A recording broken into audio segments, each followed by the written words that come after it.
Hi guys! Welcome to Jekotech TV!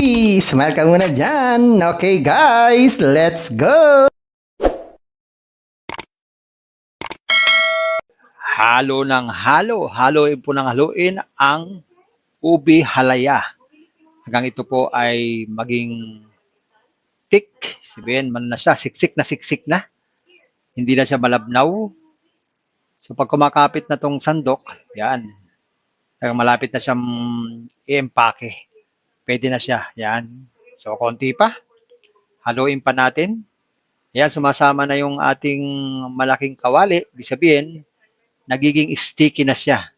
So talagang malapit na siya na maluto.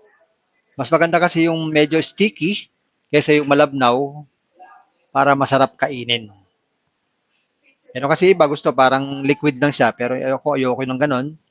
Mas gusto ko yung talagang malagkit siya. Yan, pwede na to. Kung matagal na siyang bumagsak sa sandok, so tama-tama. So i-empake na natin to. Yan, maglagay muna tayo ng margarine o butter sa ating lalagyan.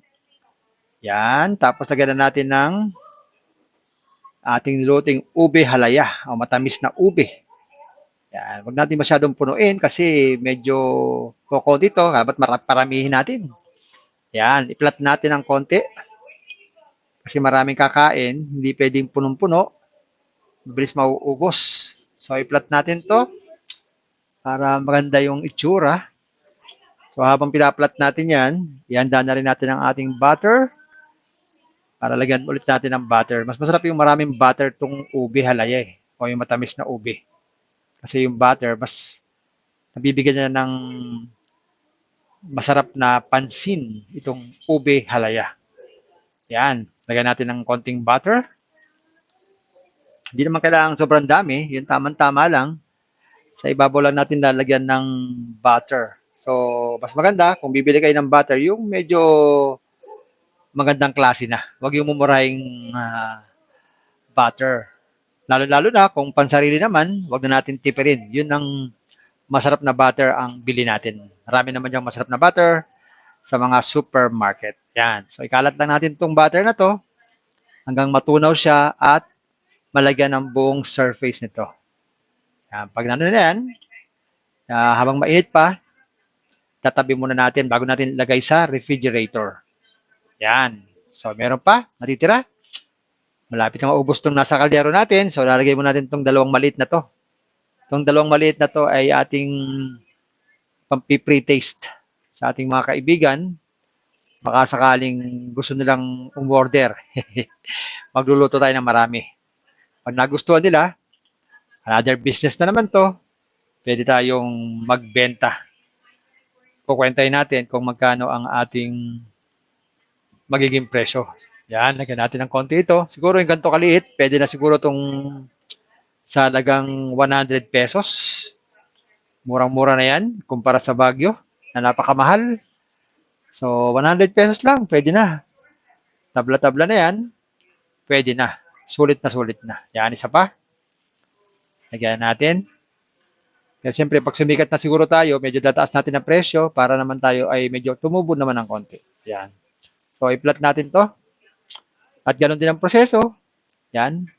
Pag flat na, lagyan din ang atin ng butter. Okay? So, kahit pantinda siguro, lagyan natin ng masarap na butter para hindi naman madala yung mga titikim at sa mga susunod hindi madala yung mga bibili.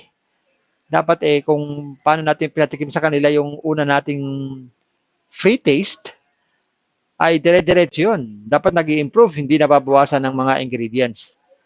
Kung masarap na, dapat lalo nating pasarapin ang ating niluluto. Ganun po yung masarap na produkto. Yung iba kasi tinitipid. No? Habang tumatagal, hindi na nagiging masarap. Nagiging commercial na. So, ang bala ko, pag ito'y nagustuhan ng ating mga kaibigan, lalo ko pa siyang pasasarapin. Talaga ko pa siya ng mga masasarap na ingredients, kagaya ng mga magagandang klase ng gatas, magagandang klase ng nyog, at magagandang klase ng butter. At siyempre, of course, lalagyan natin yan ng pag-ibig kasi habang hinahalo yan, dapat may kasama yung pagmamahal Para sabi nga, pag may pagmamahal ang pagluluto, ay masarap daw ang tikman ang ating mga niluluto. Hanggang sa muli guys! Thank you for watching and see you again on my next video. Hi guys! Welcome to Jekotech TV! Smile ka muna dyan! Okay guys, let's go! Hi guys! Welcome to Jekotech TV! Smile ka muna dyan! Okay guys, let's go! Halo ng halo, haluin po ng haluin ang ubi halaya. Hanggang ito po ay maging thick, sabihin man na siya, siksik na, hindi na siya malabnaw. So pag kumakapit na tong sandok, yan, malapit na siyang i-empake. Pwede na siya, yan. So konti pa, haluin pa natin. Yan, sumasama na yung ating malaking kawali, ibig sabihin, nagiging sticky na siya. So talagang malapit na siya na maluto. Mas maganda kasi yung medyo sticky kaysa yung malabnaw para masarap kainin. Pero kasi iba gusto parang liquid lang siya, pero ayoko ng ganon. Mas gusto ko yung talagang malagkit siya. Yan, pwede na to. Kung matagal na siyang bumagsak sa sandok, so tama-tama. So i-empake na natin to. Yan, maglagay muna tayo ng margarine o butter sa ating lalagyan. Yan, tapos lagyan na natin ng ating niluting ube halaya o matamis na ube. Yan, huwag natin masyadong punuin kasi medyo koko dito, dapat paramihin natin. Yan, i-flat natin ng konti. Kasi maraming kakain, hindi pwedeng punong-puno. Mabilis mauubos. So, i-flat natin to para maganda yung itsura. So, habang pinaplat natin yan, ihanda na rin natin ang ating butter. Para lagyan ulit natin ng butter. Mas masarap yung maraming butter tong ube halaya o yung matamis na ube. Kasi yung butter, mas nabibigyan niya ng masarap na pansin itong ube halaya. Yan. Lagyan natin ng konting butter. Hindi naman kailangan sobrang dami. Yung tamang-tama lang.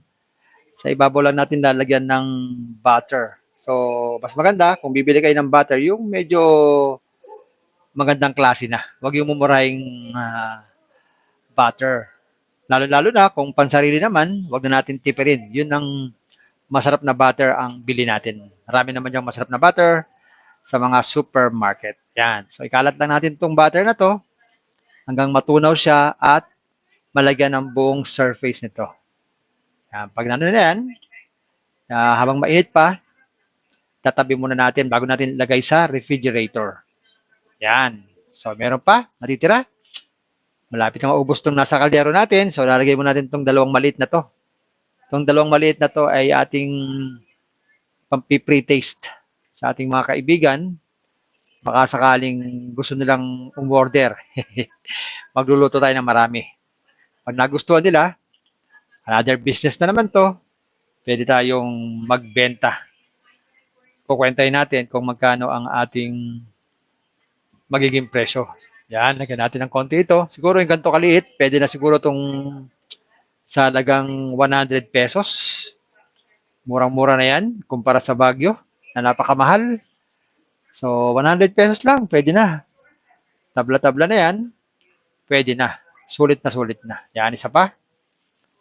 Lagyan natin. Kaya siyempre, pag sumikat na siguro tayo, medyo tataas natin ang presyo para naman tayo ay medyo tumubo naman ng konti. Yan. So, i-flat natin to. At ganoon din ang proseso. Yan. Pag flat na, lagyan din natin ng butter. Okay? So, kahit pantinda siguro, lagyan natin ng masarap na butter para hindi naman madala yung mga titikim at sa mga susunod hindi madala yung mga bibili. Dapat kung paano natin pinatikim sa kanila yung una nating free taste, ay dire-diretso yun. Dapat nag-i-improve, hindi nababawasan ng mga ingredients. Kung masarap na, dapat lalo nating pasarapin ang ating niluluto. Ganun po yung masarap na produkto. Yung iba kasi tinitipid.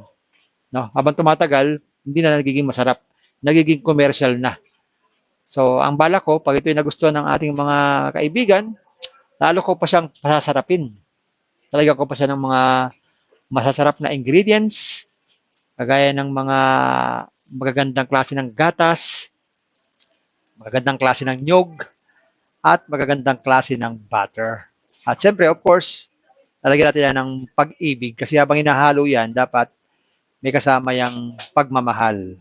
Para sabi nga, pag may pagmamahal ang pagluluto, ay masarap daw ang tikman ang ating mga niluluto. Hanggang sa muli guys, thank you for watching and see you again on my next video. Hi guys! Welcome to Jekotech TV! Smile ka muna dyan! Okay guys, let's go!